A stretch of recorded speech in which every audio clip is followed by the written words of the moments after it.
tackling mellan de båda. Här är situationen igen. Oj, det är klubban upp i ansiktet där för Malkin. Eller Malkin på finländaren. Och det är alltså en crosschecking-situation. Och domarna, Bryggeman från Tyskland och så är det han som dömde Sverige igår, Keith Cavall från USA, som inte beivrar vare sig tacklingen eller crosscheckingen i ansiktet. Nej, Malkin ska ju åka.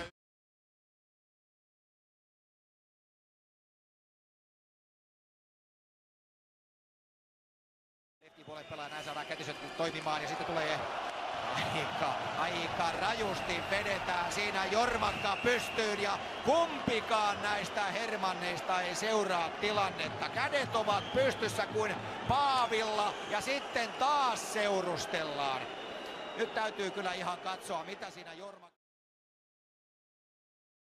syötön jälkeen ja nyt tulee tilanne vielä uudestaan ja katsotaan ja tuomitaan vasta sitten näin. Ja aivan törkyinen taklaus ja nämä kaksi länsinaapurin Hermannia kumpikaan ei näe mitään. Sellainen, että siitä lähtee ilmat pihalle ja näin poispäin, mutta silloin siinä ei tapahdu mitään niin dramaattista kuin tässä näin.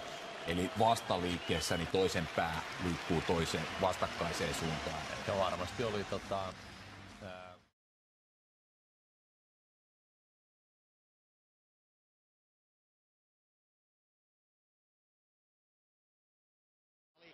Lehterä ja painaa Jarkko Immosen liikkeelle. Immonen vastaan Denisov. Nyt pitäisi mennä vähän tiukalmaan jalolle. Sinne menee myöskin Olli Jokinen kaivamaan kiekkoa. Lehterä pitkää vaihtoa alla. Hän on minuutin pelannut ylivoimaa. Ja sitten tulee saman tien poikittaisesta mailasta 2 minuuttia. Maila 33-37.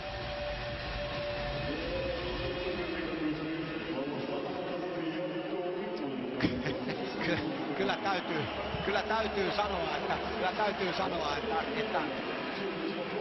kyllä tulee pehmeästi näitä, kyllä kun katsoo professorin ilmettä.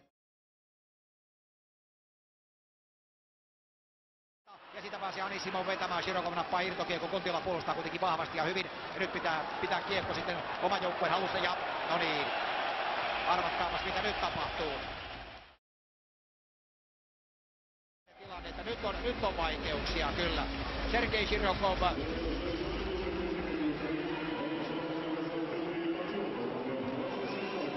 Ja tietysti tässä nyt niin kuin sanottu, niin se on nyt varmasti tullut.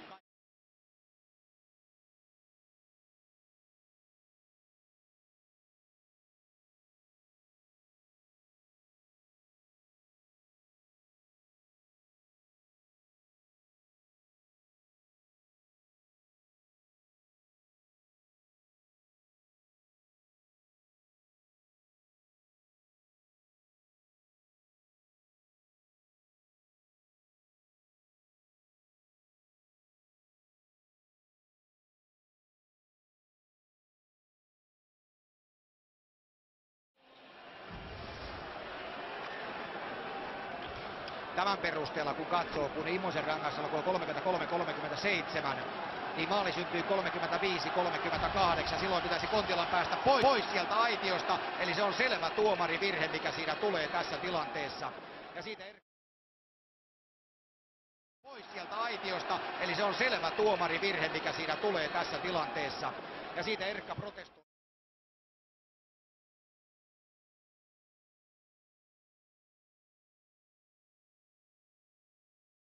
Man ser ändå, som jag tror till 100%, att Schnarog sitter med luren i öra, walkie-talkien i handen och kommunicerar med ASS-tränaren i båset, garanterat, som man inte får göra hela tiden. Vi ser till och med den lilla micken där som man försöker ha på värsta FBI-sättet. Och jag tycker det är tråkigt att ryssarna respekterar vad man får göra och vad man inte får göra.